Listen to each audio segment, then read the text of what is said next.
Bonjour et bienvenue dans l'émission Parole de femmes. Nous terminons notre semaine sur les vacances et le repos. On va parler aujourd'hui comment se reposer efficacement et avec sagesse. Et nous sommes avec Gladys. Bonjour Gladys. Bonjour Annabelle. Ça va bien? Ça va bien, merci. Oui, est-ce que toi tu as choisi de venir au Canada pour travailler un peu et aussi pour te reposer? Voilà. Est-ce que tu passes des bonnes vacances? Voilà, ma première semaine était excellente. Je me suis beaucoup reposée. C'est la semaine où t'as pas travaillé, quoi. Voilà, c'est ça. Ce qui est logique.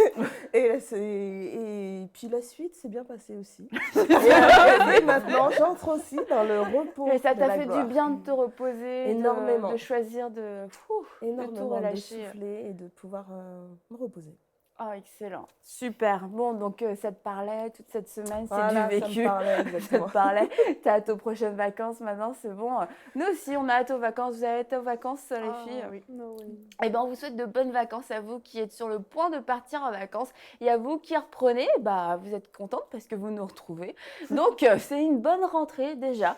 On va parler donc, comme on disait hier, partir en vacances avec toute cette belle famille et puis avec toute une trolley d'enfants. Est-ce que c'est vraiment le bon plan pour se reposer? Peut-être que oui, peut-être que non. En tout cas, si vous avez ce genre de plan, ne me le proposez pas. Pour moi, c'est sûr que c'est non.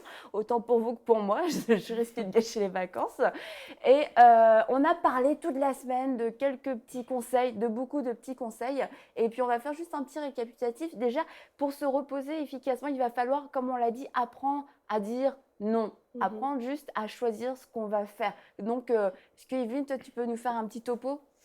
Je pense que tu vois, comme tu l'as dit, si on te propose ce genre de vacances avec 50 enfants et la belle famille, tu vas apprendre à dire non ce jour-là. Et même si tu ne savais pas le dire avant, tu sauras le dire. C'est certain, te connaissant, Ah oui, ce sera vite réglé. Je suis sympa, hein, mais certaines limites. Voilà, Donc oui, il faut apprendre à dire non. Et c'est quelque chose que j'ai moi-même appris dans ma vie, à dire non. C'est mon mari qui m'a appris ça. Quand on s'est rencontrés, il m'a dit il faut que tu apprennes à dire non. Et c'était pas facile les premiers non, parce que quand on a l'habitude de rendre service à tout le monde, quand on est jeune, célibataire, sans enfant et qu'on a une voiture, et dans l'église, on rend beaucoup de services. Donc apprendre à dire non, c'est quelque chose de vraiment important. La délégation aussi. Savoir demander de l'aide, savoir déléguer, savoir dire est-ce que tu peux m'aider à faire ça? Est-ce que je peux te confier cette mission-là? C'est des mots qui font pas mal, ça va pas nous écorcher la langue de le faire et puis ça peut beaucoup, beaucoup nous soulager. Et puis aussi un peu gérer nos priorités parce que quand on se laisse submerger, tout peut devenir important et urgent, ne laissant plus aucune place au repos ni aux vacances. Mais là, encore une fois, si on est sage et qu'on demande la direction du Saint-Esprit, on va pouvoir vraiment s'organiser et s'ordonner dans notre vie. Donc ça, on en a déjà parlé, puis on en parle régulièrement en plus dans les émissions parce qu'on sait qu'être une femme, c'est demandant, on est sollicité à droite et à gauche, on a envie de faire le bien, c'est pas parce que il nous manque une case, c'est juste parce qu'on a vraiment envie de répondre aux besoins qu'on voit, on a envie d'être une mère, on a envie d'être une épouse et tout ça. Et puis à la fin, quelquefois on s'oublie soi-même et puis on a du mal à donner ce que nous-mêmes on n'a pas reçu. Puis quand on est épuisé, finalement on a du mal à donner quelque chose de bon aux autres aussi autour de nous. Et puis, est-ce qu'on peut peut-être donner des exemples, des choses qui peuvent nous aider à nous reposer, mais vraiment à nous reposer, parce que quelquefois, Aurélie n'est pas d'accord, je vous préviens tout de suite. J'ai rien dit, j'entends rien dit, moi. Mais non, mais tu me diras, c'est bien que tu partages ton avis de jeune. On confond le fait de se reposer avec le fait de s'amuser. On a l'impression que pour se reposer, il faut absolument s'amuser, mais quelquefois, il y a des choses, c'est vraiment, ça peut être agréable, mais c'est tout sauf reposant. Donc, est-ce que quand même, il y a une limite entre le repos et l'amusement? Oui. Un repos sans amusement, c'est plate. Dit-elle. Parce que oui, on travaille tout le temps, mais quand on a ce temps justement de vacances, moi je trouve que c'est des occasions à saisir aussi pour s'amuser parce que voilà, si on vit une vie terne, une vie de travail, une vie où on n'a pas le temps de s'amuser, mais personnellement, je trouve pas ça cool. C'est bien de sortir, de s'amuser et c'est pendant des temps de vacances pendant des moments de repos qu'on a parfois ce plaisir-là qui nous est tout réservé. Donc, moi, je prends cette part pour m'amuser. Mon cerveau, justement, est reposé parce qu'il ne réfléchit pas sur les choses complexes du travail ou différentes choses. Il est reposé et il est plus dégagé, justement, pour pouvoir faire des choses juste simples de la vie, comme rire, sortir. Si tu enchaînes les sorties avec tes amis, tu vas au cinéma, tu vas au restaurant, et puis finalement, tu te couches tard tous les soirs. Et tu as passé des bons moments avec tes amis, tu t'es bien amusé, mais après, quand tu reprends le travail, est-ce que tu es reposé? Non, mais c'est sûr que ah non, je suis épuisée. La sortie ne se fait pas de 6h à minuit. Enfin, il y a le jour qui est là, on peut se reposer, on peut sortir le soir ou vice-versa. On peut sortir en journée et se reposer le soir. On dort le jour et on sort la nuit. C'est une façon de dire que la journée n'est pas occupée de façon entière. On a du temps parce que justement, on ne travaille pas. On peut faire les choses légèrement différemment. Là où on a l'habitude de se reposer le soir, ben, il y a quand même de la perméabilité pour qu'on puisse dormir un peu plus longtemps en journée, par exemple. On en reparlera quand on aura des enfants maintenant. Ah, Evelyne, est-ce que c'est intelligent? Tes enfants quand on n'a pas d'enfants, à 6h du matin, tu peux pas faire ça. Non, c'est vrai que c'est important de prendre ces moments-là parce que ça fait du bien et puis on va se détendre. C'est sympa de faire ce qu'on peut pas faire habituellement, mais pas un mais. Et j'ai envie de dire, c'est aussi important, c'est aussi important de prendre des temps de vrai repos, peut-être plus tranquille, pour justement sortir un peu de toute cette effervescence. Et l'un n'annule pas l'autre, mais je sais pas quand on est tout le temps en activité, même si c'est des choses plaisantes, j'ai pas vraiment l'impression qu'on arrive à se reposer entièrement et totalement. Si, toi, c'était qu'une impression, Annabelle. Quand je te vois arriver au travail quelquefois. D'accord. On va vous laisser régler vos comptes. Ça dépend aussi des personnes. Je pense qu'il faut aussi savoir écouter son corps, savoir aussi s'écouter soi-même. Son âge. Toi, oui, je pense aussi, et ses activités. Et c'est vrai qu'effectivement, toi, tu peux dormir jusqu'à 10h, 11h, peu importe, personne vient venir te chercher dans ton lit. Maman, j'ai besoin de ça. Maman, réveille-toi. Maman. C'est clair que quand on est célibataire et qu'on n'a pas d'enfant, c'est clair que on a ce luxe-là, on peut se le permettre. Ouais. Mais dans une autre vie, c'est vrai que ça ne fonctionne pas. Celle que vous avez, dans une autre vie, pas si lointaine, Aurélie, pour toi. Il y a d'une personne à l'autre, ça va changer. Oui, c'est ça aussi. L'important pour se reposer, c'est de faire différemment de ce qu'on fait. Il faut couper le rythme. Il faut casser la routine. Et puis les sources de stress habituelles qu'on a au travail, par exemple, ne plus les avoir. C'est ça, c'est faire autre chose. Ben, si c'est faire de la randonnée, faites de la randonnée. Si c'est faire de la chaise longue, faites de la chaise longue. Mais il faut couper le rythme. Il faut que ça soit vraiment une cassure par rapport au rythme habituel pour que tout notre système ait le temps de reprendre un peu son souffle. Et alterner les activités aussi, varier. Parce que c'est sûr que si tu fais 15 jours de randonnée ou 15 jours de chaise longue... Surtout 15 jours de randonnée, ça fait... 15 jours de chaise longue, je trouve que ça mais il y a des gens, 15 jours de randonnée, ça va leur recharger les batteries, ils vont avoir pris de l'air, ils vont avoir vu des beaux paysages, ils vont être heureux, ils vont revenir recharger, requinquer pour travailler. Puis tu en as d'autres, ça va les mettre complètement sur les rotules, ils vont mettre 3 mois sans remettre. Donc c'est vraiment d'une personne à l'autre, il faut se connaître, il faut savoir distinguer ce qui nous repose et ce qui me fatigue. Et voilà, on parle de sagesse. Exactement. Non, mais c'est super important parce qu'on voit tout le temps, on dirait que je pars en guerre à chaque fois contre les principes et c'est pas ça. Mais oui, c'est qu'on essaye tout le temps d'appliquer des choses... il faut faire ci, il faut faire ça, il faut que je dorme, il faut que je fasse ci, il faut que je fasse ça. Mais on fonctionne tous de manière différente et en fait, c'est pas la manière dont toi, Gladys, tu t'es reposée la semaine dernière.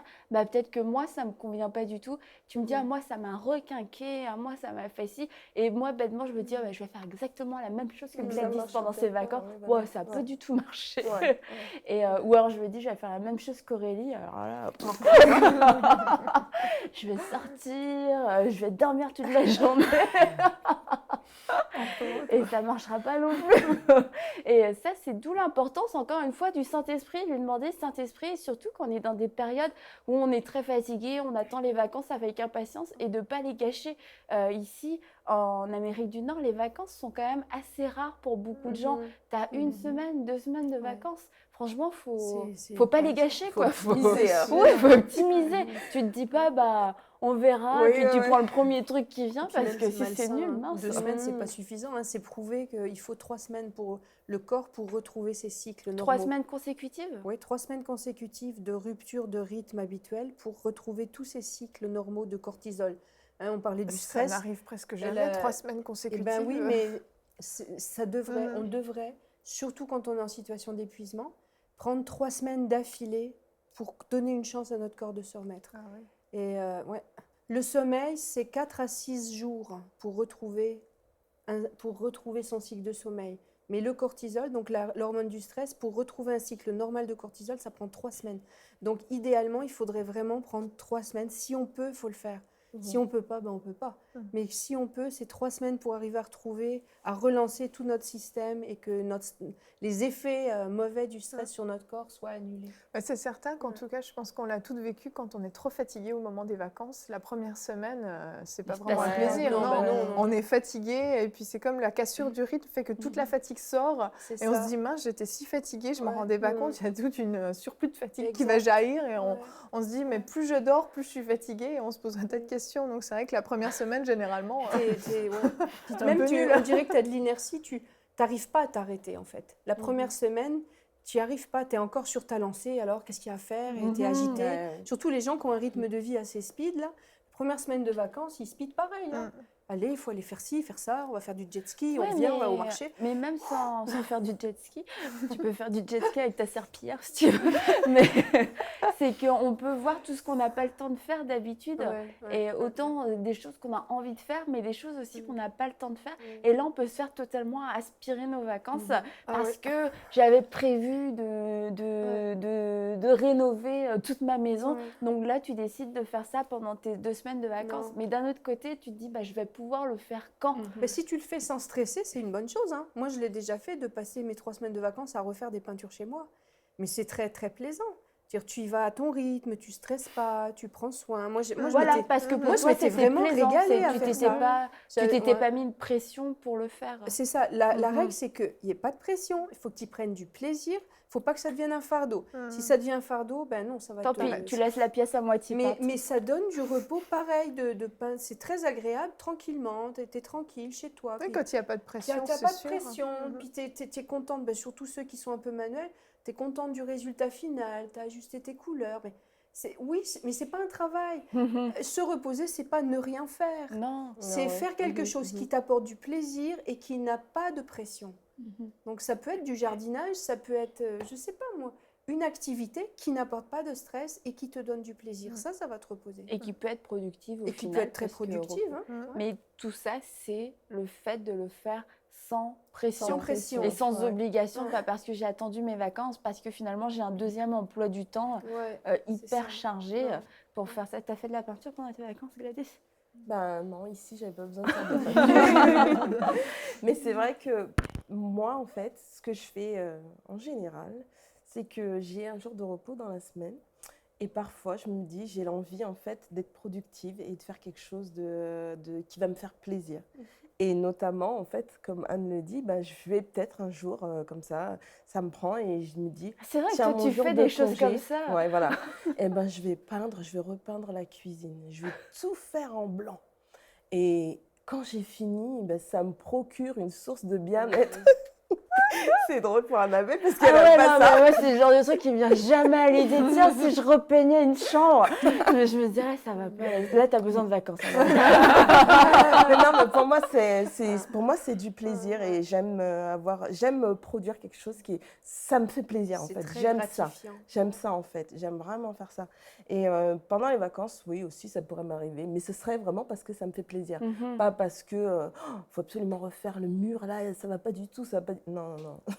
Justement, je ne fonctionne pas comme ça. J'aime pas du tout faire ça. Faire des trucs parce que justement, je suis obligée de les faire. Il y a une pression derrière moi. J'aime pas ça. Fonctionner comme ça, j'aime pas. Ouais, bah ça, c'est vraiment voire même la clé pour un repos, pour les vacances, les temps de vacances, c'est de sauter toute pression. Puis on parlait aussi des mauvais plans, franchement, des sales plans qu'on nous fait, mais qu'on se fait aussi. Faut être sage quand même, faut apprendre, on a dit, à dire non. Et puis quelquefois, les vacances de Noël, les vacances d'été, on nous propose tout un tas de plans, on part en vacances tous ensemble, avec toutes nos familles, tous nos enfants, dans une grande maison. Bon, il y en a peut-être à qui ça fait super plaisir, c'est aucune pression, c'est comme repeindre une cuisine pour vous, c'est des vacances rêvées. Mais il y en a plusieurs, et pour avoir parlé avec plusieurs personnes, en général, tu te rends compte que les gens reviennent, ils sont vraiment sur les rotules, ça a été finalement un peu difficile. Ah non, mais bon, le paysage était très beau. Super, mais si tu étais parti tout seul, le paysage aurait été beau pareil en fait. Et là, je pense que c'est important d'apprendre à dire non aussi à tous ces plans. Il n'y a pas de pression pour partir tous ensemble, pour prendre des vacances collectives tous les ans, aller dans la maison de ses grands-parents avec toute la fratrie, tous les cousins, les cousines. Il y a une salle de bain pour 20 personnes et puis... avec un peu de chance, tu te retrouves seule attitrée à la cuisine. Et après, tu te dis, non, mais c'est comme ça qu'on a toujours fait. Puis toute l'année, t'en payes les pots cassés. C'est dommage. Vous ne trouvez pas ça dommage quand même? Oui, c'est sûr. C'est-à-dire, tout dépend si c'est tes vacances à toi ou pas. Oui, si tu les subis. Si tu le subis, là, tu es perdante. Mais si tu sais que tu vas passer une semaine ou 2 semaines avec les cousins, cousines, et puis que tu vas devoir être de service, parce qu'il faut appeler un chat un chat. Si le reste de l'année, tu ne fais pas 40 heures semaine, puis qu'après, tu pourras te reposer, ça peut être bon, parce que c'est aussi, ça crée des souvenirs chez les enfants, ils aiment ça. Si à chaque fois tu dis non parce que tu veux ton repos, puis tant pis pour vous. Je sais qu'on avait fait, nous, en famille, on avait fait un Noël, on était 34, je crois. Et il y avait une équipe, donc les tantes, qui s'étaient attitrées à la cuisine. Donc ils sont retraités, c'est sûr. Eux, ça n'a pas du tout été du repos, mais ils se sont reposés après. Mais ils nous ont tellement bénis en faisant ça, parce que c'était une semaine où il y avait vraiment tout le monde. Wow. Et on avait loué un hébergement de collectivité, et eux étaient à la cuisine. Donc c'est sûr qu'ils étaient 3 ou 4 en cuisine. Eux, ils ont travaillé, mais ils ne comptaient pas là-dessus pour que ce soit des vacances. Et donc, c'était leur choix. C'était leur choix, c'était même eux qui avaient proposé. Et c'était merveilleux, c'était une grande bénédiction parce que tous les petits cousins, cousines qui ne se voient jamais, là, ils ont passé une semaine de rêve. Et même nous, la 2e génération, on était contents de se retrouver. Donc, eux nous ont bénis en nous donnant ça, mais ils nous ont donné leur travail. Ce n'était pas leurs vacances, ils se sont reposés après. Donc, si toi, tu es la maman de toute une fratrie avec tes sœurs qui vont à la plage pendant que toi, tu épluches les carottes, à la rigueur, si tu le fais pour bénir les autres. Mais il faut que toi, après, tu aies ton temps de repos. Parce que si ça t'épuise, parce que tu viens de faire un trimestre de fou, tu as travaillé des heures et des heures, que tu es déjà fatigué puis que tu vas en remettre une couche, là, tu as tout perdu. Là. Donc, il faut anticiper. Puis si tu le fais, il faut le faire de bon cœur. Et tu le fais pour bénir les autres en ayant toi-même ton repos avant ou après. Mais il faut l'avoir. Et c'est ça, de bon cœur. Parce que moi, je dis ça, mais il y a plein de gens à qui ça fait vraiment plaisir. C'est leurs vacances de rêve. Mais c'était l'exemple pour dire que si ça ne nous fait pas plaisir, si on ne le fait pas de bon cœur et si ça nous prend toute notre énergie et tous nos temps de vacances, faut savoir se positionner et puis choisir ce qui va être bon pour nous, ce qui va être bon pour la famille, parce qu'on voit quelquefois des familles, elles n'ont pas de vacances du tout ensemble, elles ont juste quelques jours dans l'année, et ces quelques jours-là vont être vraiment gaspillés par des obligations, par des pressions, parce que j'ai dit oui pour faire ci, j'ai dit oui pour faire ça, et puis au final, encore une fois, tu disais dans une des émissions, toi tu seras plus là après, mais ma famille sera encore là, et puis c'est tout le temps... nous et puis notre famille qui trinquons. Non, tu sais, on va faire ça pour faire plaisir. On va accueillir. Il y a des gens qui accueillent constamment aussi. On peut passer vous voir. On peut passer vous. On va venir en vacances pendant une semaine. Et puis ça s'enchaîne. Et puis tes propres enfants n'ont pas eu de vacances. Tu as servi tout le temps les enfants des autres. Tu as été les amener ici et là parce que c'était leurs vacances à eux. Puis au final, tes enfants, à la fin de l'été, disent nous, on n'a rien fait. Et je trouve ça vraiment triste et dommage de faire ce constat-là. Ça peut arriver une année où, il y a un peu plus d'activité. Mais il y a des gens qui vivent perpétuellement comme ça. Et je pense que ça démontre un problème peut-être plus profond dans le sens de vivre pour faire plaisir aux gens, parce qu'on a peur de dire non pour ce genre de choses. Et moi, je pense que, parce que quand tu parles, je pense en Afrique, comment ça se passe en fait. C'est qu'il y a un caractère contraignant, mais qui ne vient pas forcément de toi, mais qui vient vraiment des personnes qui t'entourent, parce que c'est inadmissible d'aller en vacances, on va dire, si je rentre chez moi. Il y a des choses que je serais obligée de faire, même si je suis venue me reposer. Mais il y a des gens que je serais obligée de voir, il y a des personnes à qui je serais obligée de parler. Il suffit juste qu'ils entendent que je suis là pour venir me visiter. On ne va pas forcément tenir compte du fait que, ah, mais tiens, elle a peut-être besoin de 2 jours ou de 3 jours de repos. Mais c'est une pression qui vient de l'extérieur, qui ne vient pas de toi, en fait. Ça vient de l'extérieur. Et parfois, on ne te donne pas vraiment le choix. C'est comme ça, et par respect pour les gens, quelqu'un s'est déplacé de je ne sais pas où, tu ne vas pas lui dire non, je ne t'attendais pas, j'ai choisi ce jour pour me reposer. Et je pense qu'il y a un côté contextuel aussi à ça, parce que autant c'est facile pour des Européens, par exemple, de dire non, chacun sait qu'il y a la famille, chez nous c'est comme ça, chacun chez lui et tout. Autant c'est facile de dire non, autant pour quelqu'un qui vient d'un contexte. Quoique, quand c'est la famille, après, Afrique, pas Afrique. Oui, mais vraiment, c'est une façon de dire qu'au niveau contextuel, il y a des choses qui s'acceptent plus facilement en Occident qu'en Afrique dans ce domaine-là. Et je dis ça parce qu'il faut qu'on soit sage. Il ne faut pas juste, je suis venue me reposer, ma famille et tout. Et c'est vraiment de prendre ça avec sagesse et de comprendre que il y a des choses qui peuvent passer facilement, mais il y a aussi des choses qu'on peut se réserver le droit de dire non, pas à cette saison, pas à cette période. Ou grouper aussi les personnes à voir, au lieu d'en voir une chaque jour. Tu groupes une fois, quand tu vas voir la famille, tu groupes, tu vois plusieurs personnes. Ça te permet d'avoir des jours aussi de libre où tu as juste du temps. Parce que je pense que c'est aussi bon des temps en famille, ne serait-ce que même famille, juste papa, maman, enfant. Les vacances, c'est aussi ça, juste même ne rien faire. Il n'y a pas besoin forcément de partir, rester à la maison, faire des activités avec les enfants. Les enfants sont contents d'avoir leurs 2 parents dans un milieu où les parents travaillent beaucoup, les enfants sont à la garderie. Être rien juste que en ça, famille, c'est déjà les vacances. Traîner en pyjama, prendre le petit déjeuner plus tard. Pas être pressé par l'horloge. Exactement, pas leur dire sans arrêt dépêche-toi, dépêche-toi. Je pense que c'est bon aussi, et c'est bon pour nous aussi, parce qu'on n'est pas dans ce stress de la routine de tous les jours. Et aussi, je pense, les vacances des mères de famille. Il y a des femmes qui restent à la maison. Moi, ça a été mon cas pendant des années. Et notre entourage ne comprend pas qu'on a aussi besoin de vacances. Et ils nous prennent un peu pour acquis. Et quand il y a les vacances qui arrivent, c'est toi qui gardes les enfants des autres. C'est ça, c'est-à-dire tu es la maman, donc c'est toi qui fais tout. Et on ne comprend pas que toi aussi, tu as besoin de te reposer. Les mamans qui restent à la maison, c'est très fatigant de garder des enfants à la maison. C'est très prenant. Et moi, je trouve que peut-être il y a un travail de sensibilisation à faire des maris, des oncles et tantes, enfin en tout cas des entourages de mères à la maison. Parce que c'est pas parce qu'elles sont à la maison qu'elles fichent rien, au contraire, c'est du 24 heures sur 24. Et des fois, elles sont épuisées, fatiguées, elles ont aussi besoin qu'on les lâche un peu et qu'elles se reposent.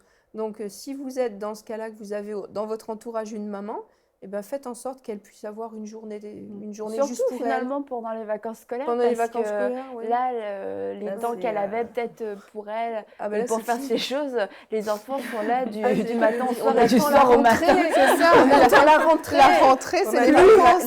Que 10 jours et 15 secondes. Les enfants sont prêts le jour de la rentrée, cartable. Go. C'est les vacances. Non, mais c'est vrai, quelquefois, les mamans au foyer, on a tendance à les considérer comme les mamans toujours présentes à qui on donne les enfants, qui vont aller amener les enfants ici et là. Et ça, c'est pas comme Evelyne qui garde ma fille. J'ose plus la regarder du coup. Mais j'aime garder ta fille. Mais c'est vrai que pour une maman à la maison, le terme vacances, ça veut rien dire. Et là, tout à l'heure, on parle de vacances. Et c'est vrai que moi, je me dis, j'ai hâte aux vacances, mais ça veut rien dire dans ma tête, des vacances. Depuis le début des émissions, tu dis, on parle de quoi? C'est quoi? C'est vrai. Toi, les vacances, ça pourrait être de ne pas faire à manger. Mais ça n'arrivera pas, même si mon mari ne travaille pas. Ouais, mais quand il est en vacances, c'est différent. Ben oui, il y a une autre ambiance, c'est certain, mais c'est vrai que la notion de vacances est différente quand on est maman à la maison, parce que c'est vrai que on considère pas toujours ce qu'on fait comme un travail, et puis au fond, notre travail, il est continu, même pendant les vacances. Je sais pas, on part en camping, moi, ma famille, on partait en camping chaque année.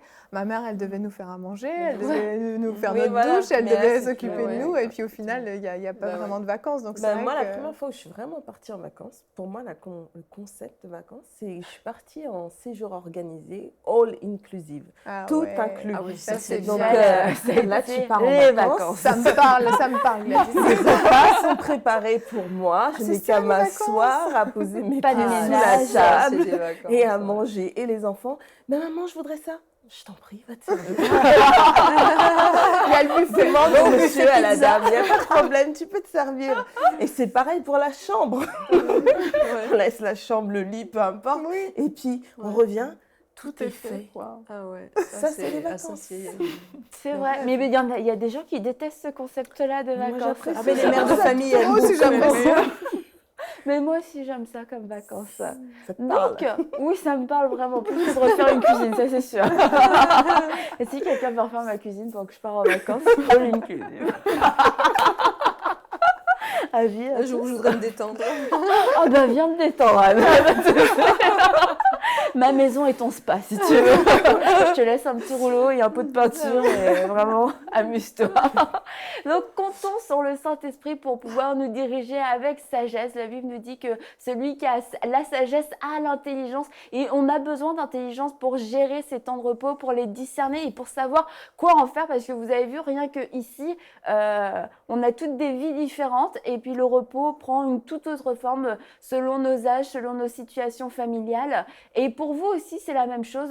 Donc, n'essayez pas de calquer encore une fois vos vacances sur les vacances de votre voisine. Demandez au Seigneur, qu'est-ce qui est profitable pour moi? Vraiment, est-ce que ces vacances qu'on me propose, est-ce que ça va être une bonne chose? On peut et on doit remettre tous nos plans au Seigneur, et y compris cette période-là, parce que c'est des périodes qui sont importantes pour votre vie personnelle et aussi pour votre vie de famille. C'est des temps, les enfants se souviennent pendant très longtemps de ce qu'ils ont fait pendant les vacances, des petites ou des grandes choses. Ils se souviennent de l'ambiance qu'il y avait pendant les vacances. Donc, vous pouvez leur construire des souvenirs où vous serez vous-même heureux. Ils ne se rappelleront pas d'une mère un peu acariâtre qui courait dans tous les sens. Donc, vraiment, construisez des beaux souvenirs avec vos enfants, avec votre mari, avec vos amis, votre famille, mais faites-le sous la direction du Saint-Esprit, parce que, comme on l'a dit, notre corps est le temple du Saint-Esprit. Il a besoin de repos, et notre âme aussi a besoin de repos. Notre âme a besoin quelquefois juste de se déconnecter, d'enlever toute pression, et notre esprit, lui, est toujours en action. Notre esprit est toujours vivant, et nous avons besoin constamment, et même pendant les vacances, d'alimenter cette vie spirituelle en continuant d'avoir un temps personnel avec lui, en continuant de lire notre Bible, même si on parle dans un hôtel all-inclusive. Notre relation avec Dieu n'est pas comprise dans cette formule-là, c'est à nous de la maintenir. Ouais. Donc, on vous souhaite des bonnes vacances. Et on vous dit à bientôt, reposez-vous bien. Et puis nous aussi, on va aller se reposer un petit peu. À bientôt pour une prochaine émission de Paroles de Femmes. Envoyez-nous votre témoignage à paroledefemmes@enseigne-moi.com.